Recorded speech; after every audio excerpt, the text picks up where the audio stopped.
Hello everyone, સ્વાગત છે તમારું મારી આજની નવી ચેનલ પર. તો આજે અમે પટ્ટી વડાપાઉં ખાવા જવાના હતા, તો ચલો હું તમને બતાવું. ગોતા અને જગતપુરના બ્રિજ પછી અમદાવાદમાં આવેલું છે. આ ગોતા અને જગતપુરના બ્રિજ પછી તરત જ લેફ્ટ સાઈડ વળો ત્યારે ત્યાં આગળ એક શોપિંગ સેન્ટર છે. મતલબ ખાણીપીણીનું બધું મોટું સેન્ટર છે. ત્યાં મળે છે પટ્ટી વડાપાઉં. અને આ રીતનું ખાણીપીણીનું સેન્ટર પણ છે. ઉપર પણ તમે બેસી શકો છો, ત્યાં બી સરસ વ્યૂ આવે છે. અને આ વડાપાઉં ફેમસ છે એટલે કોઈ દિવસ ખાધા નહોતા તો વિચાર્યું કે ચલો આજે ફર્સ્ટ ટાઈમ ટ્રાય કરીએ.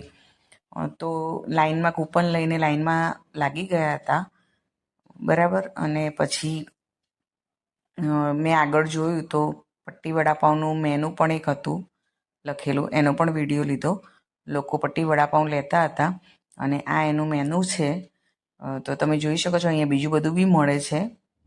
અને વડાપાઉં અમારા આવી ગયા હતા, તો વડાપાઉંની અંદર વડું એક મૂકેલું છે અને વડાપાઉં શેકીને નથી આપતા આ લોકો. એમનેમ જ વચ્ચે ચટણી લગાવીને વડાપાઉં આપી દે છે. અને આ રીતે મરચાંની ભજી આપે છે, એને પટ્ટી કહેવાય. મરચાં ચણાના લોટમાં ફ્રાય કરીને આપવામાં આવે છે. મને તો જય ભવાની વડાપાઉં કરતાં તો ઠીકઠાક લાગ્યા, એટલા બધા સારા નહોતા લાગ્યા. તો તમને વિડીયો કેવો લાગ્યો, મારા રિવ્યૂનો વિડીયો કેવો લાગ્યો, તો લાઇક, શેર અને સબસ્ક્રાઈબ કરજો. અને મારી ચેનલને સબસ્ક્રાઈબ કરજો. અને જો ફેસબુક પર જોતા હોય તો ફોલો કરજો. Thank you.